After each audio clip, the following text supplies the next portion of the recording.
Finally, Anthony and Dan have come back to give you Penguins pointers, which means finally we've come back to layeth the smackdown on all the other teams' Rudy Poo candy asses. If you smell what the Pens are cooking, how's that for an intro? There you go. That's why we let you do the intros, because they're just... He didn't rehearse that. He had no idea what he was doing before we started. Hey, this is Penguins Pointers. This is 43. Dan. Wow. 43. Getting up there. Dan, who's number 43? 43 is Connor Sheary. All right, good. You passed the test today. You had a good night tonight, so there you go. Yeah. So we just got done watching, and I'm sure you guys all got done watching. You're probably watching this tomorrow now. Finished up against Florida. 4-3 victory. Dan, as you know, this is our first podcast back this season. I wanted to let a little bit of hockey get played first before we jumped in and started talking, because I don't want to be like some of the guys on NHL Network like, oh, well, they're a Stanley Cup contender. It's been 2 games. I'm like, no, let's watch like 6 or 7 games. Let's see where everybody goes, and we'll go from there. So I think we got a decent sample for the Penguins here that we can start talking about them. Sure. I will give you the start point. Dan, what do you want to talk about first? I know you said something about Malkin when we were getting ready. Well, you know, he's been a little dry to start this season off, and I know some people were concerned about that, but I wasn't. I knew, you know, once Gino gets going here, he'll be fine. And I thought tonight he had a good night. You know, he got I know he got a goal. He got maybe a couple assists too. I'm looking here on my phone. He's got 2 assists tonight. I thought he scored. Pretty sure he did. I caught the tail end of the game. Maybe he didn't. Well, he did get 2 assists, so that's not. I just noticed he played overall better tonight. So the scoring will come from him. I'm not worried. But he was a little bit slow to start. Yeah. Well, I mean, I think we were getting contributions from some of the newer players. One of the ones that I've definitely become a fan of, and I mean, I liked it since they made the trade deal over the offseason when we picked up Ryan Reeves. Mm-hmm. I've been saying it for 3 seasons now, back when we were getting embarrassed against the Rangers in the playoffs every year. We needed an enforcer. You can have the greatest talent on the earth on your team, but if you don't have anybody to back them up when they start hitting them. So, I mean, he's not going to be a pretty guy in terms of stats. He's going to have a ton of penalty minutes because he does get hot-headed, but he's not afraid. He threw down 2 fights in a game. He didn't care. He needed an assist for, or what, was it an assist or a goal he needed for the Gordie Howe? Like, He shows up to play. He's not a finesse player. It's more or less, hey, they hit Crosby, or hey, they hit Malkin Reeves, get out there. You know, just that presence, I think, was something we're missing. And now we see maybe teams are going to be a little more respectable and understand that we have an enforcer now. Well, you know what? He only has a goal so far and 1 point. But I liked his impact that he made in the game versus the Nashville Predators. That was the game that he really shined for me as a Penguin. And hopefully we see more of that from him going forward. The last couple games, really hasn't done that much, so hopefully we see a little bit more of him, you know. With the fighting, I'm okay with, you know, here and there, but he can score too. Let's not forget that, and that's what I'd like to see him contribute. Right. I think he's definitely become a fan favorite. Sure. After, I mean, just we as Penguin fans have not seen a fighter in a couple years. I mean, it's been a while. We got to go back to like Matt Cook. Cookie. Who else did we used to have? We had Eric Goddard, Derek Anglund. Yep. We got to go back to that couple years ago. What is that? Oh, geez, that's almost 10 years ago now. What was his name? We had him, and I liked him. He was a fighter, and they didn't like him because he fought. It was the year we faced the Bruins. Oh, I can see him too. He's right there. If you think of it, spit it out. I can picture him. I can't remember his name. Anyway. I like that they have the enforcer. And like you were saying with the whole scoring aspect, I'm sure the goals will come for him. But he knows his role. He's probably going to be up there in penalty minutes for the league. I know he's already up there now. but which is fine because he's doing what they picked him up for, and I know that's what they picked him up for, is because they're tired of seeing all the smaller good players we have get beat up through the season. So it's good to finally see them say, hey, we need to pick up somebody to kind of protect these guys. So I think it was a good investment. In terms of players that are doing well, how about Crosby in the game against New York? My goodness, he is giving Henrik. Sure, Sidney. He's giving Henrik nightmares, dude. That's the second one. 4 goals, 5 assists, and 9 points so far. Sid's doing well. Yeah. Yes, he is. I mean, that goal from behind the net, just like the one last year. I remember I was watching the game and they showed it. And I was like, my God, it looks the same thing. He's just something else. World-class player, man. I can't. You just watch him and you go, how? How do you do that? He continues to amaze. He never fails. You were a big fan of the New York game, Dan. Why did you like the New York game? I just like the way they came back and won that game. It seemed like, man, and particularly, I knew they could win that game just due to the fact of how bad New York has been. I mean, they're 1-6 so far this year. That really surprised me coming out of the gate. And then this team, that's what they do. They never, I hate to say it, I'm going to use John Cena's crap here. They never give up. You can't kill them. It's true. It's right. Damn true. Right. I mean, you're right, though. New York, I don't know. Maybe the king isn't the king anymore. Well, sucks for me. I have him on my fantasy team, so. He's definitely not looked good this year at all. Ugh. I mean, it has not been pretty for the king there. But, I mean, the only big one that concerned me, of course, and we'll talk about it here, is Niemi. They got blown out. I mean, literally blown out of the arena against Chicago, and you loved every game. Hey, my Hawks, 4-2-2, doing pretty solid right there. They did get one though. They're hanging in there. They did get one. They got one goal. That game, what amazes me, that going back to that Chicago game, and we only play them one other time, and I will be in attendance for that game, so I can't wait for that on November 18th. But the point is, we never play well in Chicago. Have you ever noticed that? We always get our asses handed to us. We haven't beaten Chicago in forever. I think it's 8 games. I think going back to 2015 or 14 is the last Stadium Series.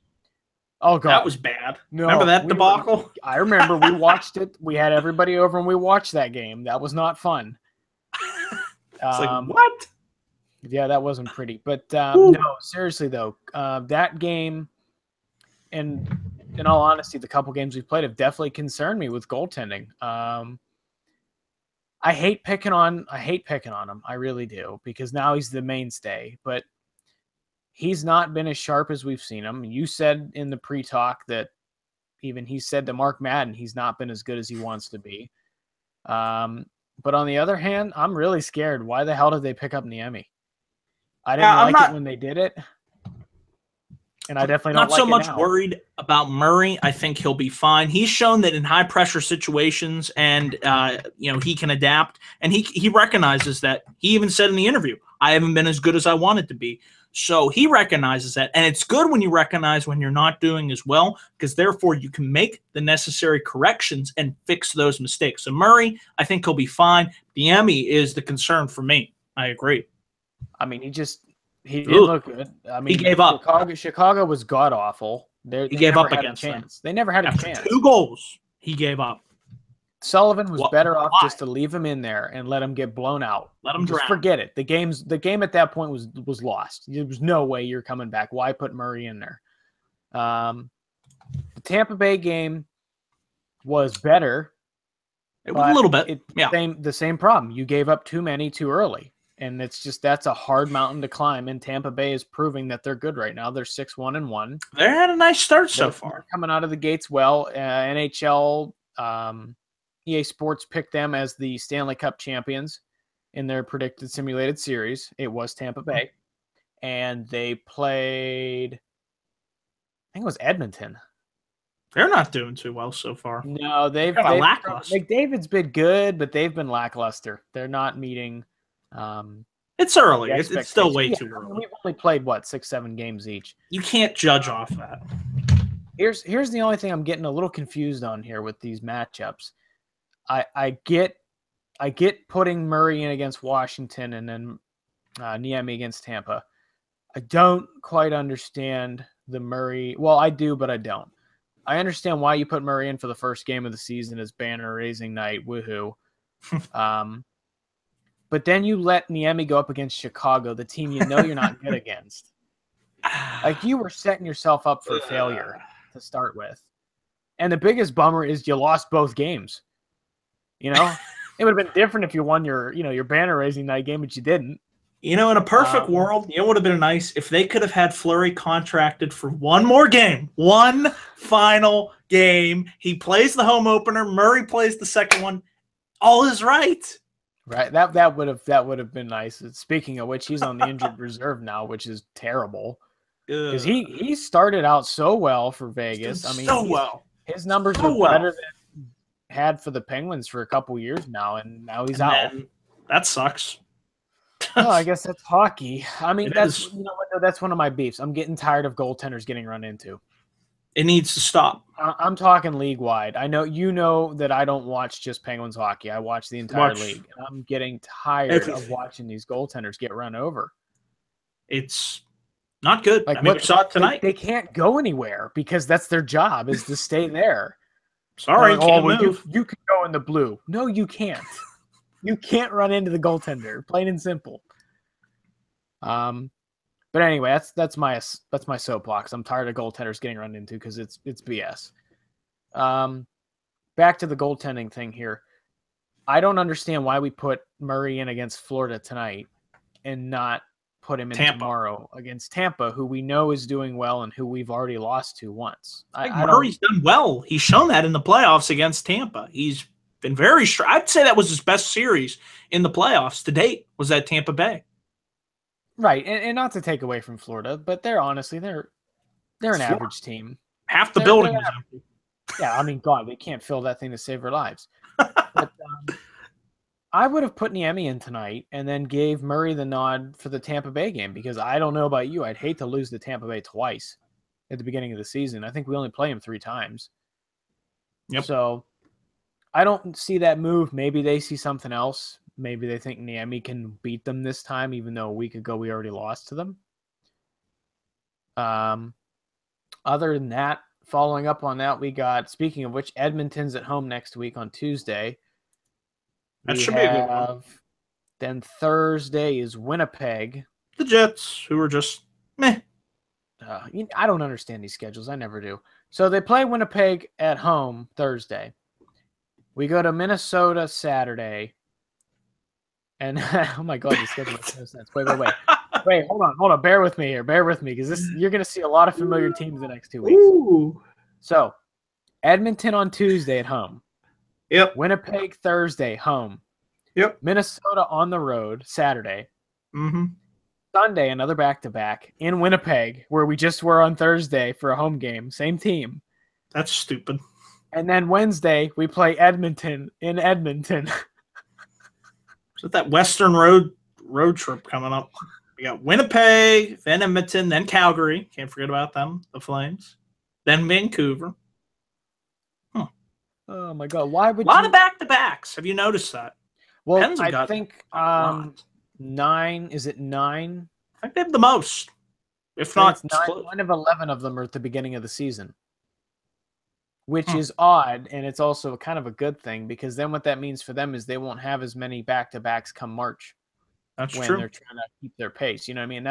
That was something that they've run into the last 2 seasons, is we've had a ton of back-to-backs in late February, early March. And that, if you're injury bugged, or that creates the opportunity for a team to get injured, is if you keep playing back-to-backs toward the end of the stretch. So, hey, get them out of the way now. Players are healthy. The season's early. If you stumble across a couple like that Chicago game, you move on. You put that behind you. It's so early. It's not like, it'd be different if that happens like the mid-March. We get blown out of the water. That would be a concern. That would be bad, because at that point, that shouldn't happen. Nope. So, I mean, after the West Road trip, then we go into November. Is there any big matchups in November? Arizona's. Oh, here's another. This is going to be a tough back-to-back. I guarantee we'll probably drop both. Move on to November 10th at Washington on Friday, Saturday at Nashville. That'll be a tough one. That's a tough one because it's going to be Washington's going to be looking to get a W, and Nashville just flat out wants to beat us. So that's going to be. I have a feeling. I'm not a betting man, but I have a feeling those are going to be two games we're going to drop. Okay. I hope you're wrong. I really do. I hope I'm wrong too, but I just have a hunch that those two aren't going to go well, and one of them might be a blowout. It could be. But seriously, though, I can't understand the Niemi move. I really can't. I mean, he was good in Chicago when I saw him play there, but he wasn't good in that. He wasn't good in Dallas. No, and that was the whole reason why Dallas faltered last year. Was their goaltending? Both of them had below 900 save percentages. Why? What was the point? We even picked up a goaltender in the draft this year. Why would you not bring Jari up? Well, they say it's too early. They don't want to, hurt his development. Yada yada yada. Oh, for God's sake! They brought Murray up and he won 2 Stanley Cups. No, that is true. I mean, really? Yeah, that is true. If that's the case, then you bring him up, and maybe they should have made the contract better with Niemi that it was a 2-way instead of a 1-way. But make it so that he can come up, and if he looks like crap, send him back down. You know what I mean? Can he be any worse? I mean, we gotta have something better than that. I know we're spoiled, and we were used to Fleury and Murray, but I mean, God, even Zakhoff wasn't that bad. I miss him. Hey, he won us that game, remember? Yes, he did. Yes, he did. Who else? What other goaltenders have we had? Brent Johnson. Who else have we? Who was the one? Was Brett Johnson the one that fought the goaltender? Yeah. Was that him one punch? Mm-hmm. Broke his jaw. Fight. That was a great fight. What other goaltenders have we had? I feel like we're missing. Oh, that's it. Vokoun wasn't bad. Didn't we have somebody really bad that went out west? Oh my God. I thought there was one more. I can't think of him. Nope. Nope. I got nothing. I mean, sorry. We've had decent backups. Well, a backup is a back. We were very lucky to have Fleury and Murray, and right. I felt like some people took that for granted. I didn't. I knew it was eventually going to come to an end. So now here we are. Right. I'm honestly just hoping that his injury is not going to be long term because he started out so good. You'd hate to see that. I mean, and I hate to say it, that's their franchise face over there. Yeah. If he goes, the team will probably go. Well, because it's like if Crosby gets hurt here, everybody kind of. Well, but you still have a Malkin. Well, over there would be James Neal, but I like him, but it's not the same. No, it ain't. So anyway, I mean, overall, the assessment of the team for me at their record right now is not bad. Give them a C+. The only thing I'd say is I wish that Chicago game didn't happen. But at the same time, I think they needed that punch in the mouth and just get it. You can learn from that. You can take something from that. Well, because that needs to be the lesson. It's going to look and go, hey, understand that this is the kind of teams you're going to play all year because you're a 2-time cup winning team back to back. Everybody wants you to get knocked off. So I don't like to see us lose 10-1, but at the same time, I hope they learned from it. They will. I know they will. And I hope they learn never to play Niemi again against Chicago. Never. Oh, my God. So, other than that, I think, is there anything else you wanted to chat about this night? I know we're getting towards the late night hour here. I feel like we hit all really the topics that we needed to hit. Like I said, it's still early, so another month into this, we'll have a better idea. Right. And you're right. We'll let some time play out. You'll start to see some of the teams kind of sift around and get cleaned up and sit into their regular roles. Some teams might surprise, some teams might not. I know the Avalanche have been surprising out west, considering how terrible they were last year. They were They were bad. Crap. They were bad. Don't worry, Philadelphia still sucks. Boo. Delete. Yes. Washington, aside from Ovechkin's 10 goals, they look average. Like there's last year was their year. I keep saying it. I think the year before that was their year too. We took it both years. Oh yeah. And you know what? It's the sad thing about that team. They are such a good regular season team. We used to be that too. Remember? They suck in the playoffs. I mean, I'm sorry. I know us as Penguin fans, we don't like Washington, but I mean, they have so much talent and they suck in the playoffs. And we've been there. We had to suffer through that, and that's why I'm grateful for where we are at as fans. You know, how many times we got embarrassed against the Rangers? It was bad. The Flyers, series, the Bruins. The Bruins. No, where we scored what 2 goals in 4 games. Yep. Hey, who's that remind you of, Dan? Who did that last year? Yeah. Sounds familiar. Yeah, And then they scored 10 goals in their first game. That was a joke I made during that game to my dad. I said, you know what? They've scored more goals today in the first 10 minutes of this game than they did the entire playoffs last year. And they had 4 games. That was embarrassing. Oh, my God. It can only get better. It can. So I think Chicago will be decent this year. They're fine. They actually have – I like the talent that they brought in, some younger guys. Bringing Saad back I think is a great move. I think he's doing so well back in Chicago. And he's helped elevate Taves, So I think it'll be a win-win with Hossa being out, The only thing I see as a concern for them is like you said, the youth is good, but the youth is also ends up being a challenge when you start getting into the playoffs. It's a gamble. Sometimes they pan out, sometimes they falter. Like 2 years ago, Connor Sheary was amazing. Last year, he's okay. So this year, I mean, he's doing decent. Great speed. I love that speed on that kid. I'm just glad to see a healthy hockey team for once. I was getting so tired of seeing the injuries. Thank you. Really, please, don't get hurt. Just don't do it. Just don't do it. Bubble wrap if we have to. Oh, for God's sake, put him all in the bubble wrap. No one touch him. He's perfect. Anyway, all right, let's wrap this bad boy up. We'll probably pick up. I'm trying to think when would be the next one that we would do. Well, maybe probably during break for me if we have to wait that long, but yeah, we'll see. At some point like that, we'll get schedule figured out. It's just good to get the first one in the season here. We're in the books. This one is in the books. Dan, as always, take it away. Thank you. Of course, be sure to check out my channel on youtube.com/DanielGuys412 for all my latest thoughts on WWE. We have a huge pay-per-view coming up Sunday evening, WWE TLC. It'll feature the shocking return of Kurt Angle for the first time in 11 years. He's going to be wrestling in a TLC match, and AJ Styles versus Finn Balor. Shit's going to go down, and I'm going to give you my full thoughts and opinions. I might even do a live reactions video with my good friend Mike, so stay tuned. Dan, as always, wrestling stuff is fun to watch. Exciting.